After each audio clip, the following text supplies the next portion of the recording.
నమస్తే welcome to health time. ఈరోజు health టైంలో మనం మాట్లాడుకోబోయే హెల్త్ టాపిక్ వచ్చేసి లివర్ వ్యాధులు. అసలు ఈ లివర్ వ్యాధులు రావడానికి గల కారణాలు ఏంటి, వీటి లక్షణాలు ఏ విధంగా ఉంటాయి, అండ్ అలాగే వీటికి ఎటువంటి టెస్టులు చేసి నిర్ధారణ చేసుకోవాలి, అండ్ అలాగే ట్రీట్మెంట్ కూడా ఏ విధంగా ఉంటుంది, ఎన్ని స్టేజెస్లో ఉంటుంది, ఇటువంటి విషయాలన్నీ మనకు తెలియజేయడానికి ఈరోజు మనతో పాటు డాక్టర్ శ్రీరామ్ గారు మనతో ఉన్నారు, డిఎం మెడికల్ గ్యాస్ట్రోఎంటాలజిస్ట్. సో వారిని అడిగి మరిన్ని విషయాలు మనం తెలుసుకుందాం. Hello doctor. సో ఈరోజు టాపిక్ వచ్చేసి లివర్ వ్యాధులు. అంటే లివర్ వ్యాధులు ఫస్ట్ థింగ్ రావడానికి రీజన్స్ ఏంటంటారు, కారణాలు ఏంటి? లివర్ వ్యాధులు అంటే చాలా రకాలు ఉంటాయండి. లివర్ వ్యాధుల్లో ఒకటి టాక్సిసిటీస్ మూలంగా వస్తుంది, అంటే ఆల్కహాల్ మూలంగా కానీ, మందుల మూలంగా కానీ, లేకపోతే కొన్ని రకమైన చెట్ల మందుల మూలంగా కానీ అలా లివర్ వ్యాధి వచ్చే అవకాశం ఉంది. లేకపోతే వైరల్ హెపటైటిస్ అంటాం. హెపటైటిస్ ఏ నుంచి ఈ వరకు మనకు 5 వైరస్ ఉన్నాయన్నమాట. Hepatitis A, hepatitis B, C, D and E. So వీటి మూలంగా దీంట్లో ఎస్పెషలీ హెపటైటిస్ బి కానీ హెపటైటిస్ సి కానీ ఉంటే లివర్ వ్యాధి ఎక్కువ మందికి వస్తుంది అనమాట. ఇవి కాకుండా ఆటో ఇమ్యూన్ కండిషన్స్ అని ఉంటాయి. ఆటో ఇమ్యూన్ హెపటైటిస్ అని అంటాము, అంటే కీలవాతం అలా ఉంటుంది కదా, అలా కీలవాతం ఉండి లివర్ ఎఫెక్ట్ అయింది అనుకోండి, దాన్ని.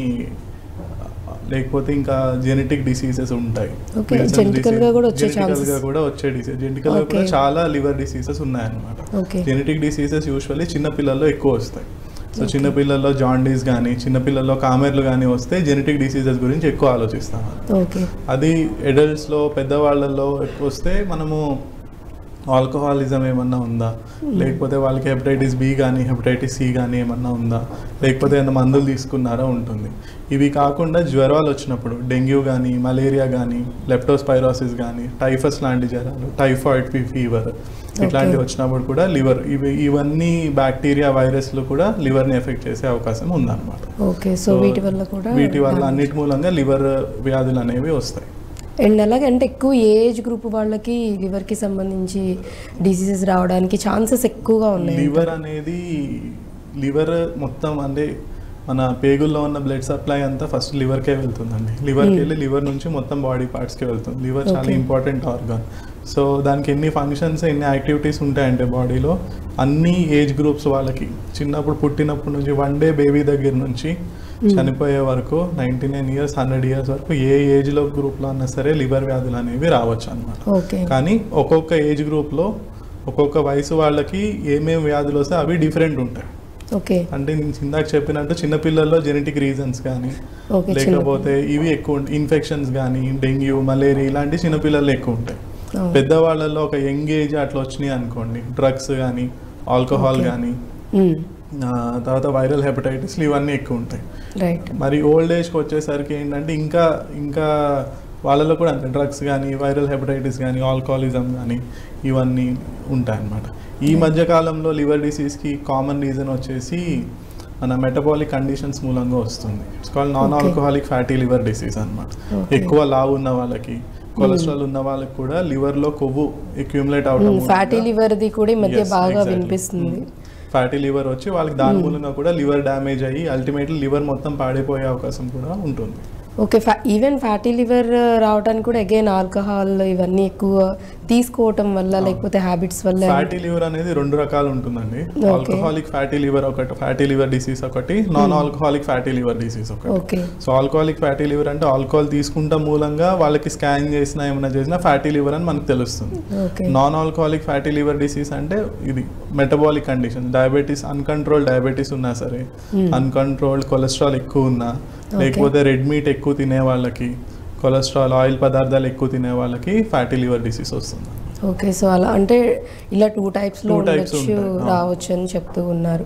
సో లక్షణాలు అంటే బేసిక్గా లక్షణాలు మనం మాట్లాడుకోబోయే ముందు, నిజంగా ఒకవేళ లివర్కి సంబంధించి ఏదన్నా ప్రాబ్లం వచ్చింది అంటే అది నిజంగా దాని సివియారిటీ ఎంతవరకు ఉంటుంది, ఎంతవరకు బాడీ మీద దాని ఇంపాక్ట్, ఎఫెక్ట్ అనేది ఉంటుంది అంటారు? లివర్కి మెటబాలిక్ రిజర్వ్ అంటామండి. మెటబాలిక్ రిజర్వ్ అంటే ఏంటంటే ఒక ఆర్గాన్కి ఎంతవరకు డ్యామేజ్ అయినా సరే మనకి బాడీలో చేంజ్ కనిపించదు, దాన్ని మెటబాలిక్ రిజర్వ్ అంటాం. లివర్కి మెటబాలిక్ రిజర్వ్ చాలా ఎక్కువ. అంటే లివర్ కొంచెం ఒక 50% పనిచేసినా సరే మనకి పెద్దగా ప్రాబ్లమ్స్ కానీ అవేం తెలియవు అనమాట. సపోజ్ ఇప్పుడు లివర్ ట్రాన్స్ప్లాంటేషన్ చేసినప్పుడు 30% ఆఫ్ లివరే మనకి పెడతారు, కానీ మొత్తం ఫుల్ బాడీ వర్కప్ అంతా చేస్తుంది అనమాట. ఈవెన్ 30% ఉన్నా 30% ఉన్నా 30-35 బాడీ వెయిట్ బట్టి సో లివర్కి ఫంక్షనల్ రిజర్వ్ ఎక్కువ ఉంటుంది, కానీ దానికన్నా ఎక్కువ శాతం లివర్ డ్యామేజ్ అయినా లేకపోతే ఒకటేసారి మొత్తం లివర్ ఎఫెక్ట్ అయినా, వైరల్ హెపటైటిస్లో కానీ లేకపోతే డెంగ్యూ మలేరియా ఒకటేసారి మొత్తం లివర్ ఎఫెక్ట్ అయినా సరే జాండీస్ ఈవెన్ లివర్ వ్యాధులు అనేవి వస్తాయన్నమాట. సో అంటే ఇంకా ఎంత పర్సెంటేజ్ వరకు, ఇప్పుడు మీరు 30% వరకు అంటున్నారు, లేదు ఇంకా లివర్ కంప్లీట్గా డ్యామేజ్ అయిందని ఎలా డిసైడ్ చేసుకోవచ్చు? కంప్లీట్గా లివర్ డ్యామేజ్ అవటం అనేది సిరోసిస్ ఆఫ్ లివర్ లేకపోతే ఎండ్ స్టేజ్ లివర్ డిసీజ్ అంటాము. ఇదేంటంటే లివర్ కంప్లీట్గా డ్యామేజ్ అయ్యి దాని పని మన లివర్ చేసే పని మన బాడీకి సరిపోనప్పుడు దానికి ఎండ్ స్టేజ్ లివర్ డిసీజ్ అంటామండి. ఆ ఎండ్ స్టేజ్ లివర్ డిసీజ్ కూడా ఇప్పుడు ట్రీట్మెంట్ ఆప్షన్స్ ఉన్నాయి. అంటే లివర్ ట్రాన్స్ప్లాంటేషన్ కానివ్వండి లేకపోతే మందులు కానివ్వండి, అంటే ఎండ్ స్టేజ్ లివర్ డిసీజ్ కూడా ట్రీట్మెంట్ ఆప్షన్. సో అది కూడా డిపెండ్స్ అంటారు, అంటే మెడిసిన్ త్రూనా లేకపోతే ట్రాన్స్ప్లాంటేషన్ చేయించుకోవాల్సి వస్తుంది? మెడిసిన్స్ ఇస్తాము లేకపోతే మెయిన్ ట్రీట్మెంట్ ఫస్ట్ భాగం ఏంటంటే లివర్ ఎందుకు డ్యామేజ్ అవుతుందో దాన్ని ట్రీట్మెంట్ చేయడం. ఇప్పుడు వైరల్ హెపటైటిస్ అనుకోండి, దాని వైరస్ ని ట్రీట్ చేయటం కానీ, non alcoholic fatty liver disease అంటే కొలెస్ట్రాల్ ని తగ్గించటము, బాడీ వెయిట్ తగ్గించటము, ఆల్కహాలిజం అనుకోండి ఆల్కహాల్ మానేయమని చెప్పటము, డ్రగ్స్ చెట్ల మందులు అట్లాంటివి ఉంటే అవి మానేయటం. ఫస్ట్ స్టేజ్ వచ్చేసి అఫెండింగ్ ఫ్యాక్టర్స్ ని తీసేయటం. సెకండ్ స్టేజ్ వచ్చేసి లివర్ మళ్ళీ కొత్త లివర్ కణాలు రావడానికి హెల్ప్ చేయడానికి మందులు ఇవ్వటం అన్నమాట. సో ఈ రెండు చేసినా సరే లివర్ వ్యాధి ఇర్రివర్సిబుల్ స్టేజ్లోకి వచ్చేస్తే అప్పుడు లివర్ ట్రాన్స్ప్లాంటేషన్ అనేది చేస్తాం. ఓకే, సో థర్డ్ స్టెప్లో ట్రాన్స్ప్లాంటేషన్ అనేది ఉంటుందంటారు. రైట్, అంటే ప్రతిదీ హెల్త్కి సంబంధించి ఏదైనా ప్రాబ్లం వచ్చింది అంటే ఆర్గన్లో సిమ్టమ్స్ అనేవి కొన్ని వరకు చూపిస్తూ ఉంటే తెలుస్తూ ఉంటుంది. పెయిన్ అనో లేకపోతే వేరే విధంగా అన్న సిమ్టమ్స్ అనేవి తెలుస్తూ ఉంటాయి. లివర్కి సంబంధించి కూడా అలా ఏమన్నా మనకి లివర్లో ప్రాబ్లం వచ్చింది లేకపోతే లివర్ డ్యామేజ్ అవుతుంది అని అంటే కనుక మనకి ఏమన్నా సిమ్టమ్స్ తెలుస్తాయి అంటారా? లివర్ వ్యాధి లక్షణాలు చాలా రకాలుగా ఉంటాయండి. సో అది లివర్ ఎంత డ్యామేజ్ అయింది దాన్ని బట్టి ఉంటుంది. స్లోగా లివర్ డ్యామేజ్ అవుతుంది అనుకోండి, వాళ్ళకి మెయిన్ వచ్చే లక్షణాలు ఏంటంటే నీరసంగా ఉంటాము, తొందరగా అలసిపోవటము, వామిటింగ్ సెన్సేషన్ ఉంటాం, నాసియా వామిటింగ్ సెన్సేషన్ ఉంటాం, ఇట్లాంటివన్నీ ఉంటాయి అనమాట. అంటే లివర్ వ్యాధి మెల్లిగా ప్రోగ్రెస్ అవుతుంది. అప్పుడు లివర్ వ్యాధి ఒకటేసారి ఎక్కువ ఉంది అనుకోండి, ఇనిషియల్లీ అట్లా ఉంటుంది. లేకపోతే లివర్ ఉన్న రైట్ సైడ్ భాగంలో కొంచెం బరువుగా అనిపించడము, నొప్పి రావటము, ఇవన్నీ ఉంటాయి అనమాట. సివియర్ గా లివర్ డిసీజ్ ఉంటే జాండీస్ రావటం, అంటే కామెర్లు అంటాం. కామెర్లు కళ్ళు పసుపచ్చగా అవుతాయి, నోట్లో మ్యూకోసా అంతా పసుపచ్చగా అవుతుంది. మరీ ఎక్కువ స్టేజ్ జాండీస్ కనుక 10 దానికన్నా ఎక్కువ ఉంటే మొత్తం చర్మం కూడా పసుపచ్చగా కనిపిస్తుంది అనమాట. ఎల్లోయిష్ డిస్కలరేషన్ మొత్తం వచ్చేస్తుంది అనమాట. అందరికి తెలిసింది కామెర్లు అంటే yellow colour of skin. So కళ్ళు కానీ ఇవి కానీ ఎల్లో కలర్ లో ఉంటుంది అనమాట. చాలా మందికి ఈ నీరసంగా ఉంటుంది, వామిటింగ్ సెన్సేషన్ ఉంటుంది, ఇవన్నీ ఎక్కువ పట్టించుకోరు అనమాట, ఎందుకంటే దానికి చాలా రీజన్స్ ఉంటాయి. సో ఒకసారి కామెర్లు వచ్చినప్పుడు ఇంకా అందరికి ఇది లివర్ ప్రాబ్లం లాగా ఉంది అని డాక్టర్ దగ్గరికి రావడం జరుగుతుంది. అండ్ సమ్ టైమ్స్ అంటే కొన్ని కేసెస్లో కూడా విన్నాము, ఏదైతే ఇప్పుడు మీరు చెప్పిన జాండీస్ అని, కొంతమందికి జాండీస్ అయింది కూడా తెలియదు, కొంతమందికి అది తెలుసుకునే లోపు లేకపోతే డాక్టర్ని అప్రోచ్ అయ్యి కన్ఫర్మేషన్ చేసుకునే లోపు ఆల్ ఆఫ్ సడన్ గా ఈవెన్ డెత్ కూడా కాజెస్ అవుతుంది. లివర్ కి ఫంక్షనల్ రిజర్వ్ ఎక్కువ ఉంటుంది. సో స్లోగా ప్రోగ్రెసివ్ లివర్ డిసీజ్ ఉంది అనుకోండి, ఇప్పుడు మెటబాలిక్ లివర్ డిసీజ్ ఉంది, చాలా స్లోగా over period of 10 years 15-20 years progress అవుతుంది. అలాంటప్పుడు లివర్ డ్యామేజ్ అవుతుందని కూడా వాళ్ళకి తెలియదు, ఎందుకంటే కామెర్లు కానీ ఎప్పుడు రావు. ఒకవేళ లివర్ టెస్ట్ చేసినా కొంచెం మైల్డ్ గా అబ్నార్మాలిటీ ఉంటుంది కానీ ఎక్కువ బాగా జాండీస్ వచ్చి ఉండదు. సో సడన్ గా ఏమన్నా ఇన్ఫెక్షన్ కానీ అట్లా వచ్చినప్పుడు మనకి సడన్ గా జాండీస్ అనేది పెరిగిపోతుంది. ఆ స్టేజ్ దాటంగా లివర్ కెపాసిటీ దాటంగానే సడన్ గా జాండీస్ పెరిగిపోతుంది. So it will be too late, అప్పటికి చాలా లేట్ అయిపోతుంది. అండ్ అలాగే అంటే ఇప్పుడు బేసిక్గా ఒక హెల్త్ ఇష్యూ ఉన్నప్పుడు ఇంకా అదర్వి నార్మల్గా సైడ్ ఎఫెక్ట్స్ కింద అని కొంతమంది చెప్తుంటారు, లేకపోతే బీపీ షుగర్ ఇవన్నీ ఉన్న వాళ్ళకు కూడా ఏమన్నా హెల్త్ ఇష్యూస్ ఉన్నాయంటే ఇంకా ఎక్కువ లైక్ హార్ట్ అటాక్స్ వీటన్నిటికి కూడా ఇంకా ఎక్కువ అవడానికి రీజన్ అవుతాయి అంటారు.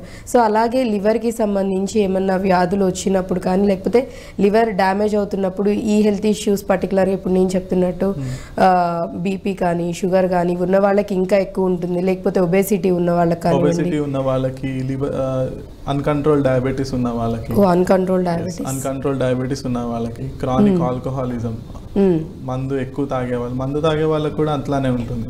నార్మల్గా డ్రింక్ చేస్తారు 10 years 15 years డ్రింక్ చేస్తారు, సడన్గా ఒక రోజు జాండీస్ డెవలప్ అవుతుంది అనమాట. సో ఇన్ని ఇయర్స్ మనం డ్రింక్ చేసాం కదా, ఇప్పుడే జాండీస్ ఎందుకు వచ్చింది అంటే అది లివర్ ఫంక్షనల్ కెపాసిటీ మూలంగా.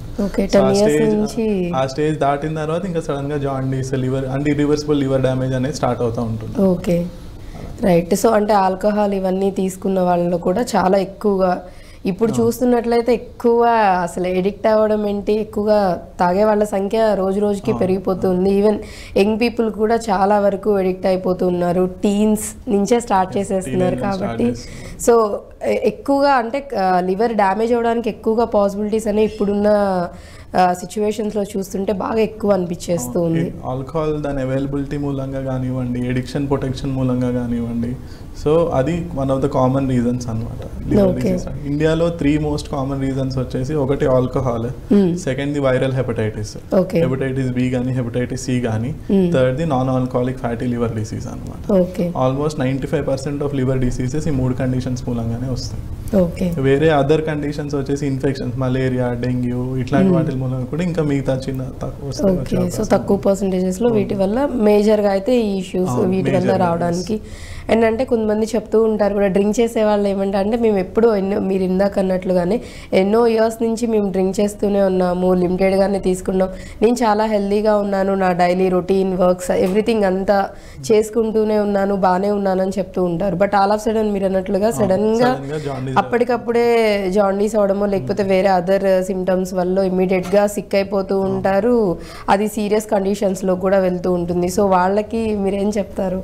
ఈ డ్రింక్ చేయడం, ఆల్కహాల్ మూలంగా లివర్ కండిషన్ రావటం అనేది మల్టిపుల్ రీజన్స్ బట్టి ఉంటుందండి.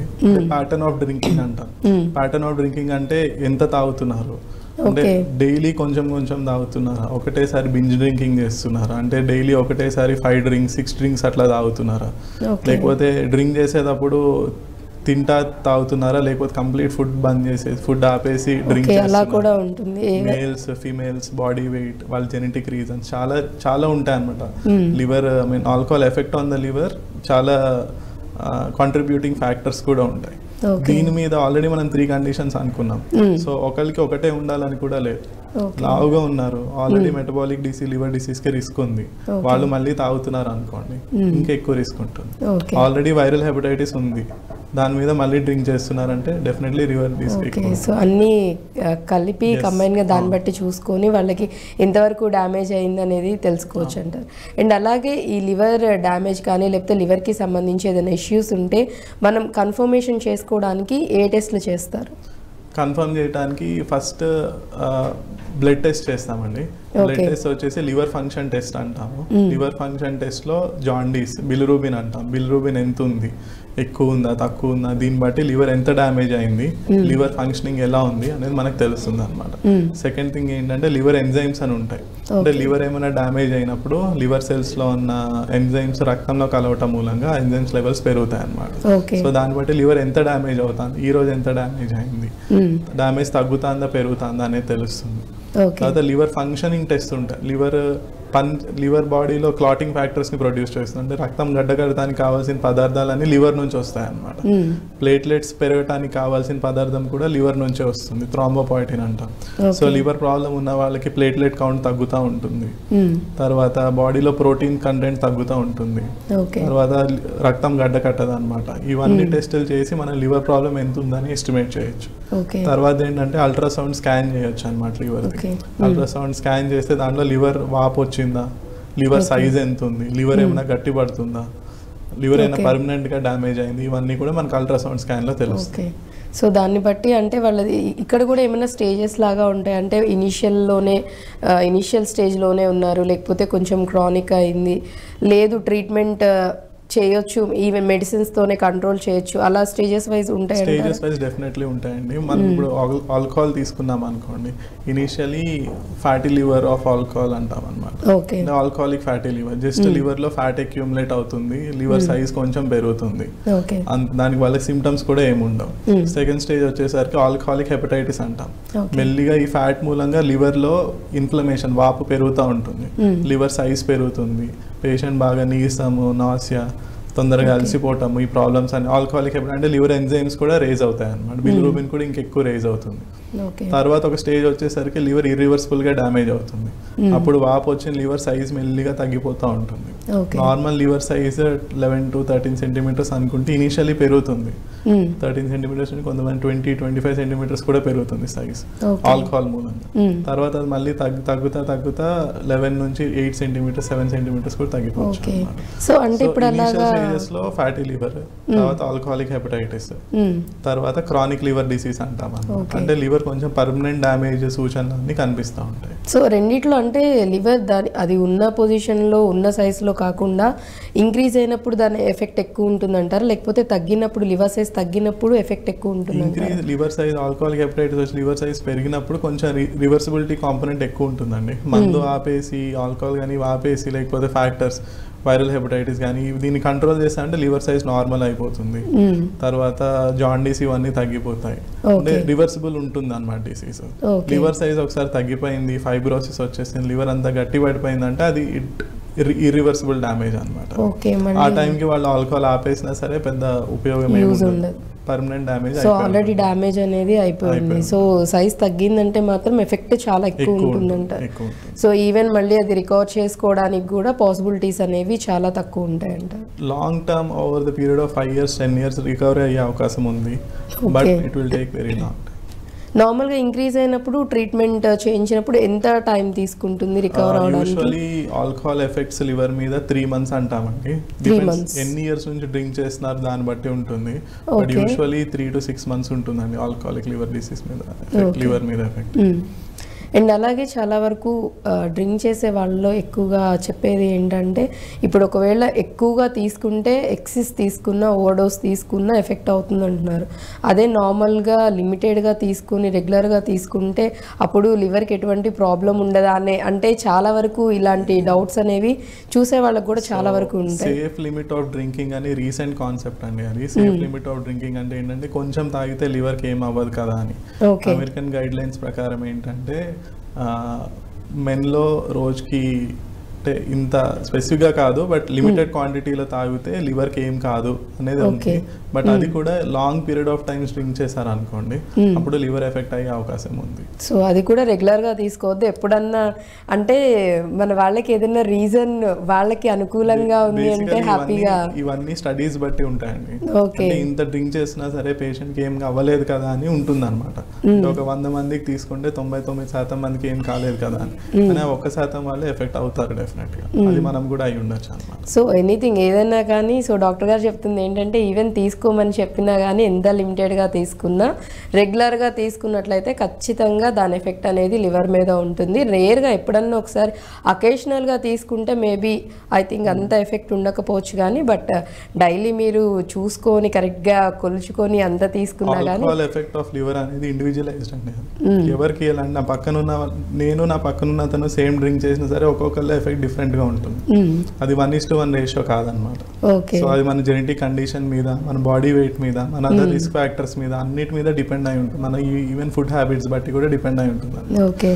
సో ఒక పర్టికులర్ జనరలైజేషన్ అనేది చేయలేము అనమాట. జనరలైజేషన్ ఈస్ డ్రింక్ చేయకుండా ఉంటే బెటర్, కంప్లీట్గా డ్రింక్ చేయకుండా ఉంటే బెటర్. బట్ ఇప్పుడు యాక్చువల్లీ డ్రింక్ చేయకుండా ఉండే వాళ్ళు చాలా, అంటే ఒక 10 to 20% ఉంటే ఆబ్వియస్లీ 80 to 90% ఎక్కువ ఆల్కహాల్ తీసుకునే వాళ్ళు ఉన్నారు. కొంతమంది మనం చెప్తున్నట్లు అసలు ఇంకా ఎడిక్ట్ అయిపోయి ఎవ్రీడే కంటిన్యూస్గా డే అండ్ నైట్ కూడా డ్రింక్ చేస్తూ ఉండేవాళ్ళు ఉన్నారు. ఎంత కంట్రోల్ చేసుకోవాలనుకున్నా సమ్ టైమ్స్ వాళ్ళు ఎడిక్ట్ అయిపోయాక ఇంకా అది లేకుండా ఉండలేము అనే సిచ్యువేషన్స్కి వచ్చే వాళ్ళు కూడా ఉంటారు.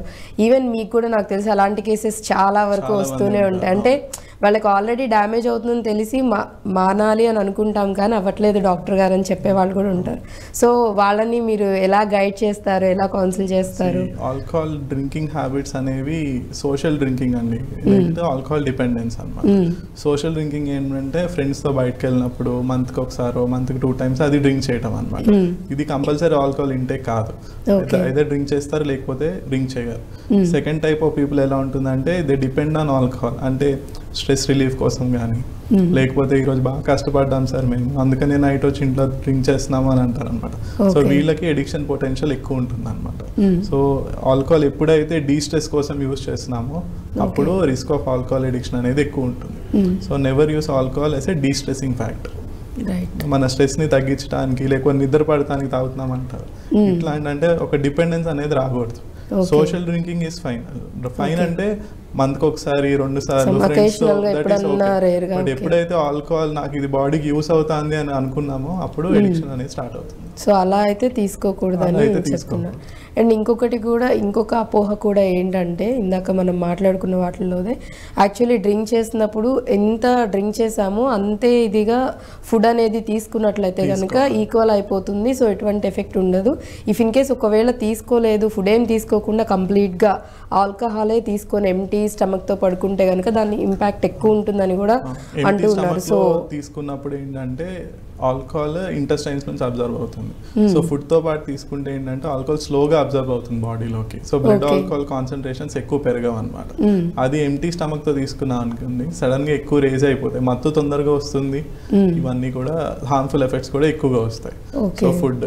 సెకండ్ థింగ్ ఏంటంటే ఆల్కహాల్ ఎంత తాగుతున్నాం అనేది చూసుకోవాలి. డ్రింక్స్ అంటాం అన్నమాట. ఒక స్టాండర్డ్ డ్రింక్ అంటాం. స్టాండర్డ్ డ్రింక్ అంటే 14 grams of alcohol is a standard drink.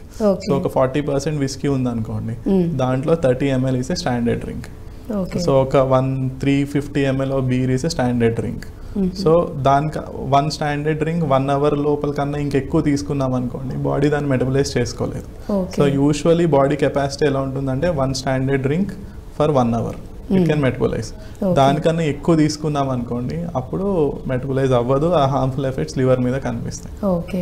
So దీనికి సంబంధించి యాక్చువల్లీ ఆల్కహాల్ ఎక్కువగా కన్జ్యూమ్ అంటే ఎక్కువ తీసుకునే వాళ్ళలోనే లివర్కి సంబంధించి ఇష్యూస్ వచ్చే ఛాన్సెస్ ఏంటి ఎక్కువగా వస్తుందే వాళ్ళకే అనేది తెలుస్తుంది. కాబట్టి సో ట్రీట్మెంట్ ఏ విధంగా ఉంటుందంటారు? సో అది ఇందాక మనం అనుకున్నట్టు ట్రీట్మెంట్లో 2 భాగాలండి. ఒకటి అఫెండింగ్ ఫ్యాక్టర్స్ని తీసేయటం.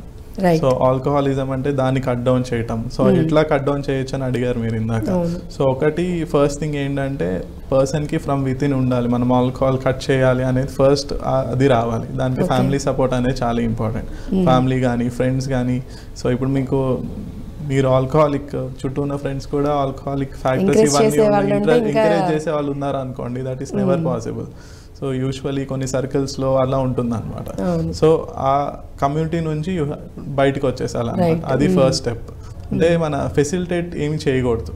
ఫెసిలిటేటర్స్ ఉంటాయి కదా, ఈజీ అవైలబిలిటీ ఒకటి, వీటి నుంచి ఫస్ట్ దూరంగా రావాలి. దాని తర్వాత అదే ఫస్ట్ పర్సన్కి ఉండాలి, మన సెల్ఫ్ మనం డిసైడ్ చేసుకోవాలి. దానికి ఫ్యామిలీ అండ్ ఫ్రెండ్స్ సపోర్ట్ ఉండాలి ఫస్ట్. దెర్ ఆర్ మెడిసిన్స్, కొన్ని మెడిసిన్స్ ఉంటాయి. దాంతో ఏంటంటే ఆల్కహాల్ మీదకి ధ్యాస వెళ్లకుండా తగ్గించడానికి కూడా మెడిసిన్స్ ఉంటాయి అన్నమాట. అంటే ఆ రివార్డ్ సెంటర్స్ ని స్టిమ్యులేట్ చేస్తుంటాయి. యాక్చువల్లీ అవి కూడా చాలా వరకు ఇప్పుడు మనం చూస్తున్నాం కాబట్టి నిజంగా అంటే అంత బాగా అవి వర్క్ చేస్తాయి అంటారు. వర్క్ చేస్తాయి చాలా.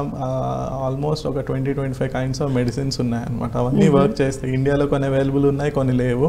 Definitely they will work. So once alcoholism మానిన తర్వాత సెకండ్ ఏంటంటే ట్రీట్మెంట్. అంటే లివర్ ఎట్లా రికవర్ అవుతుంది దానికి ట్రీట్మెంట్ అనమాట. డ్యామేజ్ అయిన లివర్కి ట్రీట్మెంట్ ఇవ్వటం కానీ, లేకపోతే ఇంకా ఫర్దర్ డ్యామేజ్ అవ్వకుండా మనం టాబ్లెట్స్ ఇవ్వటము, జాండీస్ తగ్గించడానికి టాబ్లెట్స్ ఇవ్వటము, డైట్ కన్సల్టేషన్. అంటే కొన్ని ఫుడ్స్ తింటే లివర్ తొందరగా రికవర్ అవుతుంది, కొన్ని ఫుడ్స్ తింటే కొంచెం లివర్ మీద ఎఫెక్ట్ ఎక్కువ పడుతుంది. Example fatty foods, oil food కానీ ఇట్లాంటివి ఎక్కువ తీసుకున్నాం అనుకోండి, లివర్ మీద స్ట్రెస్ ఎక్కువ ఉంటుంది. కార్బోహైడ్రేట్ రిచ్ ఫుడ్ తీసుకున్నాం అనుకోండి. సో ట్రీట్మెంట్ స్టార్ట్ చేసినప్పుడు ఈవెన్ ఫుడ్ కి సంబంధించి డెఫినెట్లీ అది ఒకటి విటమిన్ డెఫిషియన్సీస్. సరిగ్గా తినకుండా ఆల్కహాల్ ఎక్కువ తాగుతున్నారు అనుకోండి, lot of vitamin deficiencies, thiamine అని, పైరిడాక్సిన్ అని, ఇవన్నీ అవి కూడా రీప్లేస్మెంట్ చేయటము ఇవన్నీ చేస్తాం. అండ్ అలాగే ఎక్కువ ఫుడ్కి సంబంధించి నాన్ వెజ్ ఈ మధ్య బాగా ఎక్కువగా ఇష్టపడుతున్నారు. అంటే చిన్నవాళ్ళ నుంచి పెద్దవాళ్ళ వరకు కూడా ప్రతి ఒక్కళ్ళు కూడా ఈవెన్ ఇంట్లో అయినా బయట అయినా ఎక్కువ నాన్ వెజ్ ఫుడ్ లేకపోతే బేక్డ్ ఐటమ్స్, బేకరీ ఫుడ్ ఇవన్నీ తినడానికి చాలా చాలా ఇంట్రెస్ట్ చూపిస్తూ ఉన్నారు. సో ఇవి కూడా బాగా ఎఫెక్ట్ చూపిస్తాయి అంటారా?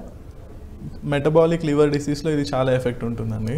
మెటబాలిక్ ఆయిల్ రిచ్ ఫుడ్స్ కానీ, కొలెస్ట్రాల్ రిచ్ ఫుడ్స్ కానీ, లేకపోతే రెడ్ మీట్ అంటాం. రెడ్ మీట్లో కొలెస్ట్రాల్ కానీ, సాచురేటెడ్ ఫ్యాటీ యాసిడ్స్ ఇవన్నీ ఎక్కువ ఉంటాయి.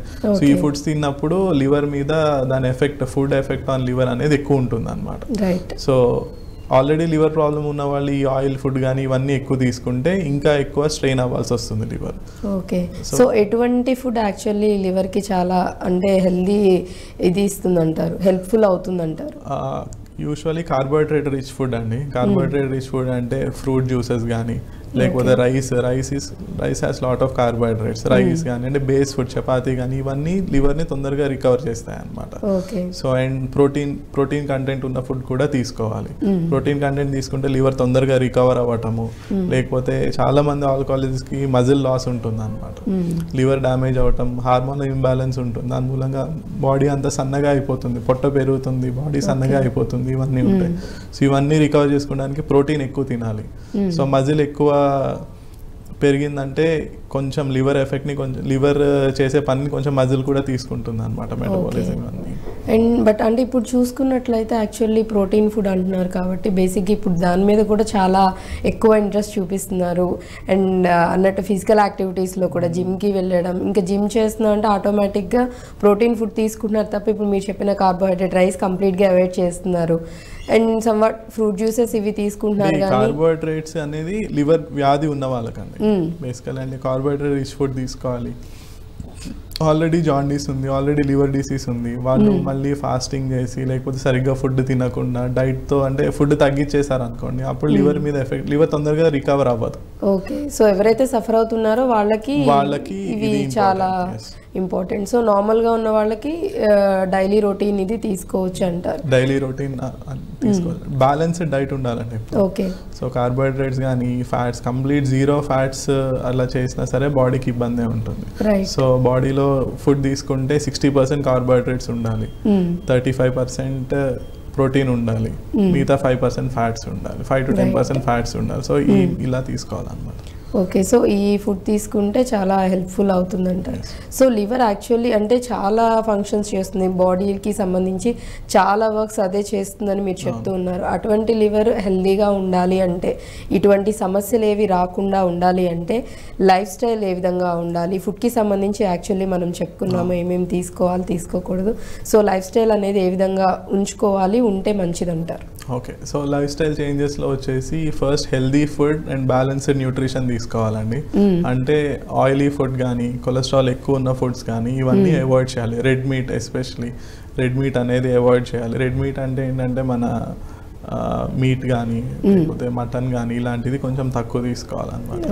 So and oil main metabolic liver disease side నుంచి వస్తే ఇవే ఆయిలీ ఫుడ్ ఇవన్నీ ఎక్కువ అవాయిడ్ చేయాల్సి వస్తుంది. సో ఇది డైట్.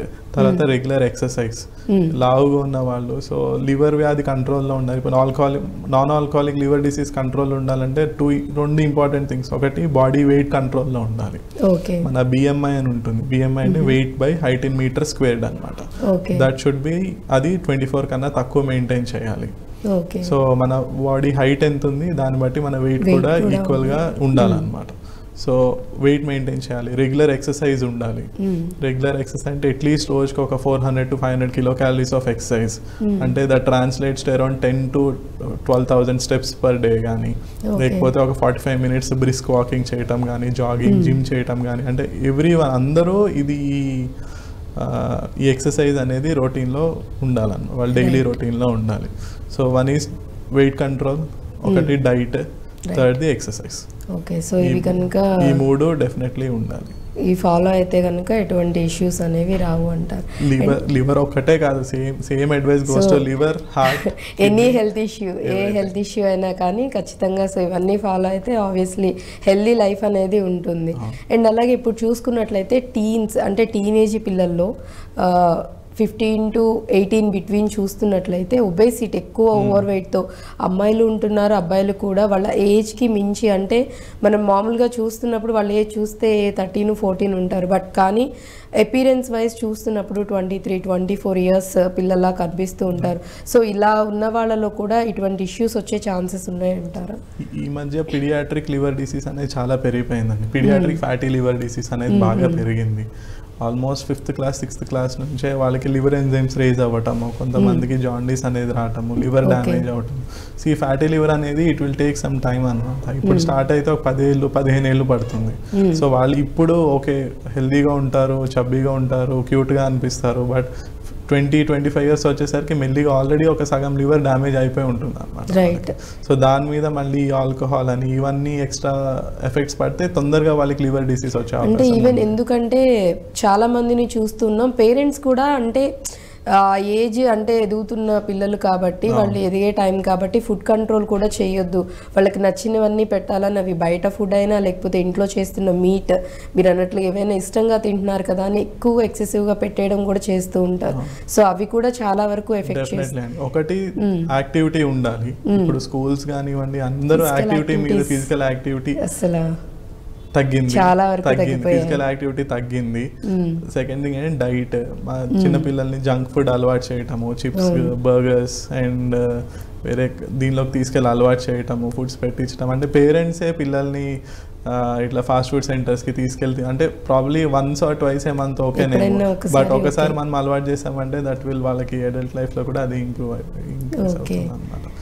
అండ్ అలాగే ఇప్పుడు మన ఈ లివర్కి సంబంధించి ఇష్యూస్ ఏమన్నా వస్తున్నాయి అన్నప్పుడు మీరు టెస్ట్లు కూడా చెప్పారు, ఇవి చేయించుకోవాలి ఒకవేళ సిమ్టమ్స్ ఏమన్నా మనకు అనిపిస్తున్నాయి అంటే.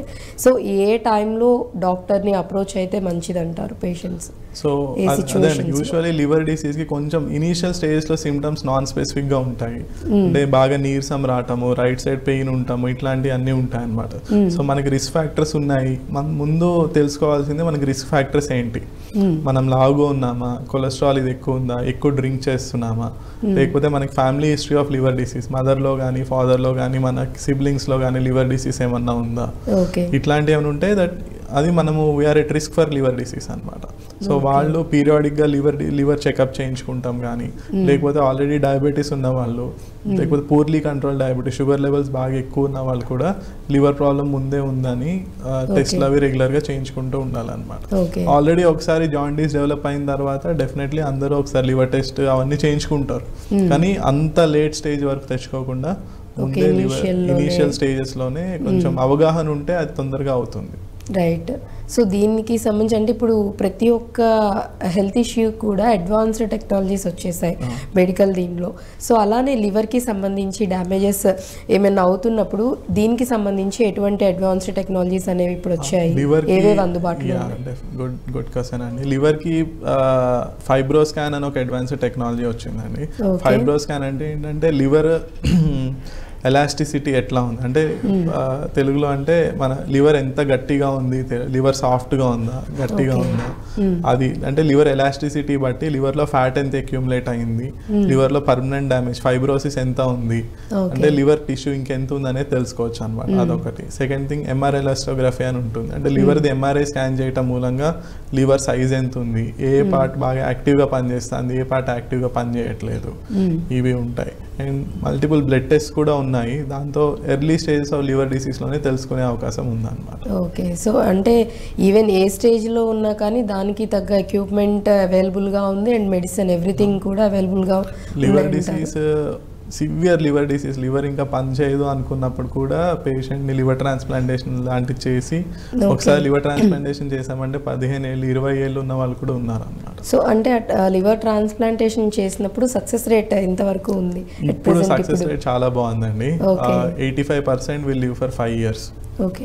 5 years అంటే 100% కాదు, బట్ 85% ఆఫ్ ద పీపుల్ యావరేజ్గా చూస్తే 85% of liver transplantees recipients will live for 5 years. అది 10 years అయ్యేసరికి 80% అవుతుంది, 15 years సరికి 70-75. అంటే అదర్ కండిషన్స్ కూడా ఉంటాయి కదా, but usually that is the data అనమాట. సో లివర్ ట్రాన్స్ప్లాంటేషన్ అంటే లివర్ ట్రాన్స్ప్లాంట్ స్టేజ్ వరకు రాకూడదు, అంటే గాడ్ ఫార్బిట్ ఒకసారి లివర్ ట్రాన్స్ప్లాంట్ స్టేజ్ వరకు వస్తే liver transplantation is a good option అన్నమాట. యాక్చువల్లీ అంటే ఇంకొంతమంది కూడా ఈ ట్రాన్స్ప్లాంటేషన్ ఇవన్నీ చేయాలంటే చాలా లెందీ ప్రాసెస్, లేకపోతే సక్సెస్ అనేది చాలా తక్కువ ఉండొచ్చు, ఒక్కొక్కసారి ఆ ట్రాన్స్ప్లాంటేషన్ చేసిన తర్వాత ఫెయిల్ అయ్యి చనిపోయే ఛాన్సెస్ కూడా ఉంటాయి కదా. అంటే కొంతమందికి అపోహలు భయాలు అనేవి కూడా చాలా మందిలో ఉంటూ ఉంటాయి. లివర్ ట్రాన్స్ప్లాంటేషన్ ఎప్పుడు సజెస్ట్ చేస్తామంటే ట్రాన్స్ప్లాంట్ చేస్తే బెటర్, చేయకుండా ఉంటాం కన్నా చేస్తేనే ఎక్కువ అడ్వాంటేజెస్ ఉంటాయి అనుకున్నప్పుడే లివర్ ట్రాన్స్ప్లాంటేషన్ సజెస్ట్ చేస్తాం.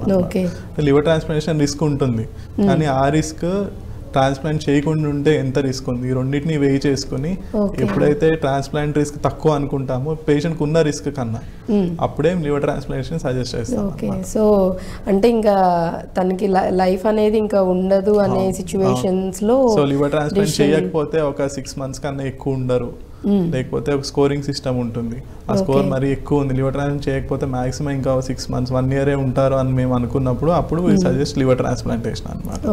డెఫినెట్లీ లివర్ ట్రాన్స్ప్లాంట్ రిస్క్ ఉంటుంది, మీరు అన్నట్టు ఫెయిల్యూర్ ఉండొచ్చు, రిజెక్షన్ ఉండొచ్చు, మనకి పెట్టిన ఆర్గాన్ మనకి సరిపోకపోయి ఉండొచ్చు, ఇవన్నీ ఉంటాయి. బట్ ఆ రిస్క్ మనకి ఇప్పుడున్న రిస్క్, పేషెంట్కి ఇప్పుడున్న రిస్క్ రెండు కంపేర్ చేసి అప్పుడు సజెస్ట్ అనమాట. సో అది కూడా డిపెండ్స్ అని చెప్తున్నారు. ఎందుకు ఈ క్వశ్చన్ అడిగానంటే చాలా మంది భయపడుతున్నారు, ట్రాన్స్ప్లాంటేషన్ అనగానే ఎక్కువ ఛాన్సెస్ ఉండవేమో, చేయించుకున్న అంత కష్టపడి చేయించుకున్నా మనం అంత ఖర్చు పెట్టినా మనిషి బతకట్లేదనే భయంతో చాలా మందికి జరిగాయనే అపోహలతో ఉంటారు. కాబట్టి సో అది కూడా డాక్టర్ ఏం చెప్తున్నారంటే మ్యాక్సిమం ఆ సిచ్యువేషన్ వరకు రాకుండానే మెడిసిన్తో కానీ లేకపోతే ఇంకా వేరే అదర్ ట్రీట్మెంట్స్ ఏమన్నా ఉంటే వాటి ద్వారా తగ్గించేలా ఉంటే కనుక ఓకే, లేదు ఇంకా ఛాన్సెస్ లేవు కంపల్సరీ చేయాలి అన్న సిచ్యువేషన్స్లో మాత్రమే ట్రాన్స్ప్లాంటేషన్ అనేది చేయటం జరుగుతుంది.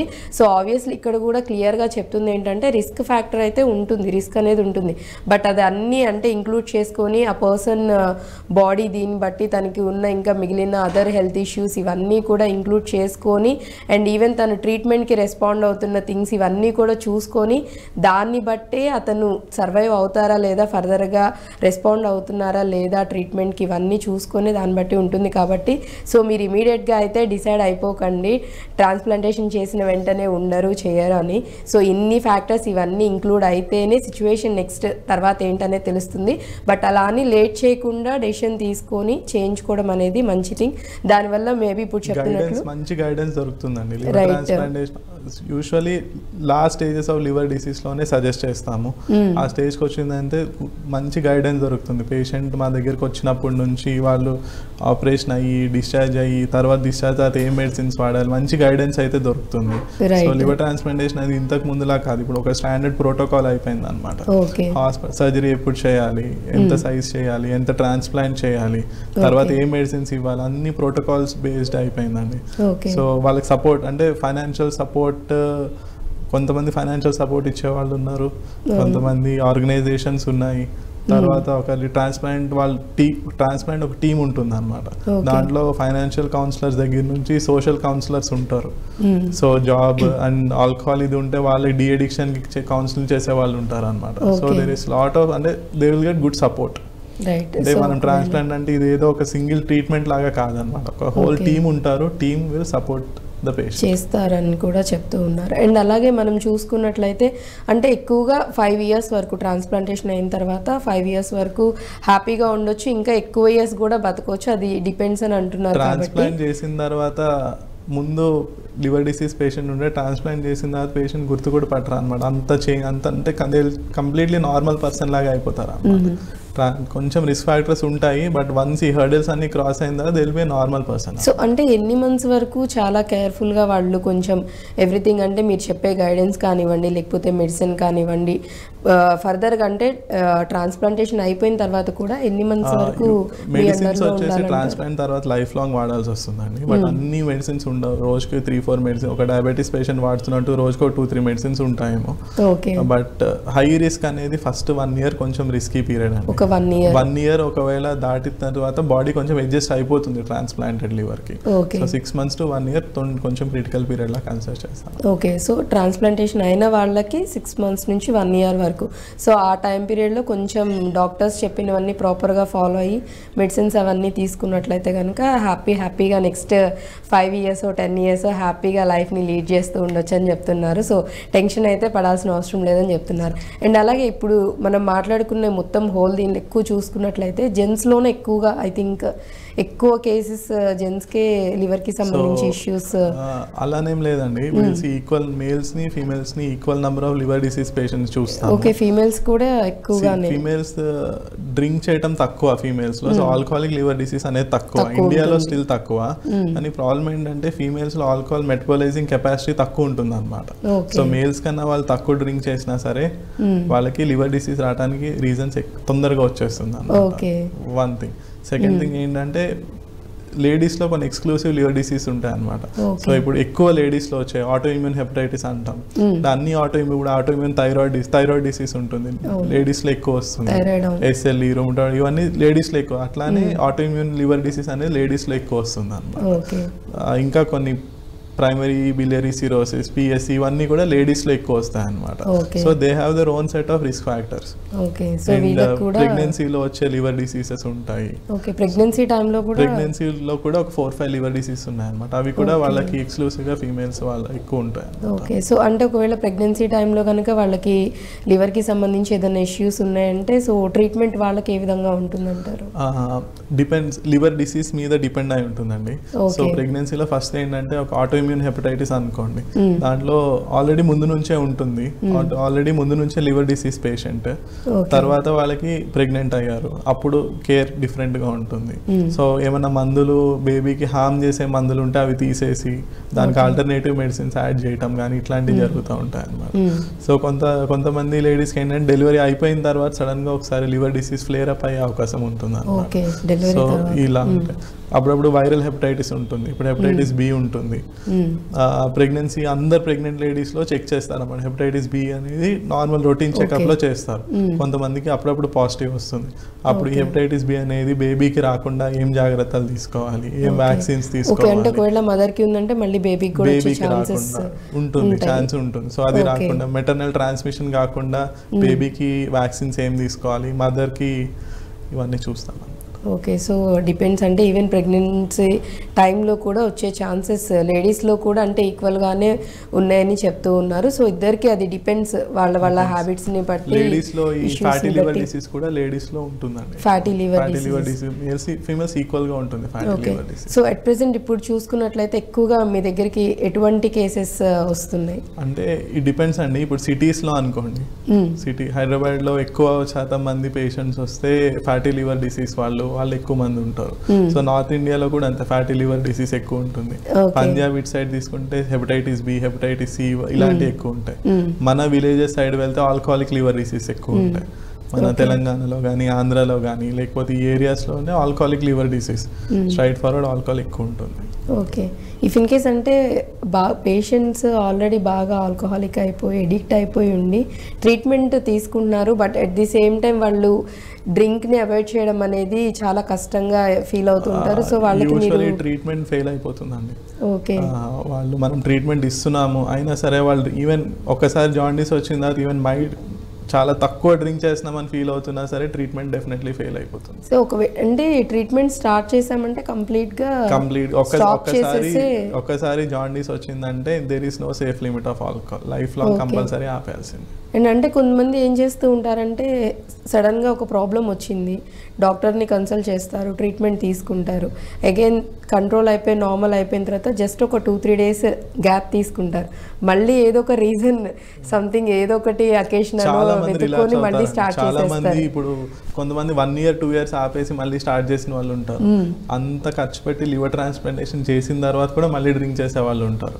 ఓకే, సో అంటే అది ఆల్కహాల్ ఎడిక్షన్ పొటెన్షియల్ అలాంటిది. బట్ ఆ డి ఎడిక్షన్ కానీ ఫ్యామిలీ సపోర్ట్ కానీ లేకపోతే దానికి దూరంగా ఉంటాము, మెడిసిన్స్ ఇవన్నీ జాగ్రత్తగా ఉంటారు. సో ఖచ్చితంగా ట్రీట్మెంట్ తీసుకోవడానికి డిసైడ్ అయ్యి వచ్చినప్పుడు మస్ట్ అండ్ షుడ్గా అవాయిడ్ చేసేయాలి కంప్లీట్గా, ఇంకా మళ్ళీ తీసుకోకూడదు. ఇఫ్ ఇన్ కేస్ ట్రీట్మెంట్ తీసుకుంటూ కూడా మళ్ళీ ఆల్కహాల్ అనేది తీసుకుంటూ ఉన్నట్లయితే there is no use of treatment. Okay, so కంప్లీట్గా అవాయిడ్ చేయాలి అని అంటారు. బట్ చాలామంది చేస్తున్న మిస్టేక్ కూడా ఇప్పుడు నేను మీకు చెప్పినట్లుగానే మీతో ట్రీట్మెంట్ తీసుకుంటూనే ఉంటారు, మళ్ళీ వెళ్ళి అంటే వాళ్ళు డ్రింక్ చేస్తూనే ఉంటారు, ఎంతమంది చెప్పినా వినిపించుకోరు, తీసుకోవట్లేదని కూడా చెప్పేవాళ్ళు కూడా ఉంటారు. మేము లివర్ ఫంక్షన్ టెస్ట్ చూసినప్పుడు అర్థమవుతుంది అనమాట, డ్రింక్ చేస్తున్నారా, ఆపేసారా, ఇంకా కంటిన్యూ చేస్తున్నారా. సో ట్రీట్మెంట్ ఏంటంటే జాండీస్ మెల్లిగా తగ్గుతూ ఉంటుంది, లివర్ డ్యామేజ్ అయ్యే లివర్ ఎంజైమ్స్ మెల్లిగా తగ్గుతూ ఉంటాయి. సడన్ గా నెక్స్ట్ విజిట్ వచ్చేసరికి లివర్ ఎంజైమ్ షూటప్ అయినాయి, మళ్ళీ పెరిగింది, జాండీస్ పెరిగింది అంటే అడుగుతాం అనమాట, ఏమైంది, వాట్ హ్యాపెండ్, ఎందుకు పెరిగింది అంటే సార్ ఒక్కసారి డ్రింక్ చేసాం సార్, 2 times డ్రింక్ చేసాం సార్ అని చెప్తారు అనమాట. సో అలాంటి వాళ్ళకంటే కంప్లీట్ గా మీరు అవాయిడ్ చేసేయండి అని చెప్తారా, లేకపోతే ఒక్కసారి లివర్ డిసీజ్ ఉందని తెలిసినప్పుడు 100% స్టాప్. స్టాప్ చేయమని దేర్ ఇస్ చెప్తారు. No alternative. బట్ అంటే వాళ్ళకి కష్టమైపోతుంది కాబట్టి మీ సైడ్ నుంచి ఏమన్నా అంటే కొంచెం తగ్గించుకుంటూ రోజుకి ఇంత డోస్ ఇంత ఇప్పుడు దేర్ ఆర్ గుడ్ మెడిసిన్స్ అండి. ఈ రోజు ఆల్కహాల్ మానేసినా సరే 10 years తాగి ఈ రోజు నేను ఆల్కహాల్ మానేసిన సైడ్ ఎఫెక్ట్స్ ఏం రాకుండా చేసే మెడిసిన్స్ ఉన్నాయి. ఓకేనా, అది డాక్టర్ని సంప్రదించి అంటే ఒక సైకాట్రిస్ట్ కన్సల్టేషన్ తీసుకోవచ్చు, డి అడిక్షన్ సెంటర్ హెల్ప్ తీసుకోవచ్చు, లేకపోతే గ్యాస్ట్రోఎంట్రాలజిస్ట్లే మేము కూడా మెడిసిన్స్ ప్రిస్క్రైబ్ చేస్తాం అనమాట. సో సడన్ గా నేను ఆల్కహాల్ ఆపేస్తే నైట్ నిద్ర పట్టదు, లేకపోతే చేతులు కాళ్ళు వణుకుతాయి. కొంతమంది ఆల్కహాల్ ఎంత తాగుతారంటే ఆల్కహాల్ ఆపేస్తే వెంటనే వాళ్ళకి ఫిట్స్ వస్తాయి అనమాట. సో ఆ స్టేజ్ వరకు వెళ్ళిపోయిన వాళ్ళు ఉంటారు. అవన్నీ కంట్రోల్ చేసేటట్టు కూడా మెడిసిన్స్ ఉంటాయి. సో ఈ రోజు సడన్ గా ఆపేసినా సరే కంట్రోల్ చేసేదానికి మెడిసిన్స్ ఉంటాయి. సో ప్రతిదానికి కూడా హ్యాపీగా మెడిసిన్స్ ఉన్నాయి అండ్ ట్రీట్మెంట్ కూడా చక్కగా అవైలబుల్గా ఉంది. ట్రాన్స్ప్లాంటేషన్కి కూడా చాలా వరకు ఒకవేళ ఫినాన్షియల్గా ఇబ్బంది పడుతున్న వాళ్ళకి కూడా హెల్పింగ్ సపోర్ట్ చేయడానికి కూడా సో మెనీ థింగ్స్ ఉన్నాయని చెప్తూ ఉన్నారు. కాబట్టి ఒకవేళ లివర్కి సంబంధించి ఇష్యూతో ఎవరైనా బాధపడుతున్నా ఖచ్చితంగా భయపడాల్సిన అవసరం లేదు. సో దానికి సంబంధించి టెక్నికల్గా కూడా చాలా థింగ్స్ మెడిసిన్లో డెవలప్ అయ్యాయని డాక్టర్ గారు చెప్తున్నారు. Right, thank you so much doctor, చాలా చక్కగా ఎక్స్ప్లెయిన్ చేశారు. Thank you. సో చూసారు కదా, ఇది ఇవాళ హెల్త్ టైం. మరో టాపిక్తో మళ్ళీ మీ ముందుంటాను. Keep watching I dream news.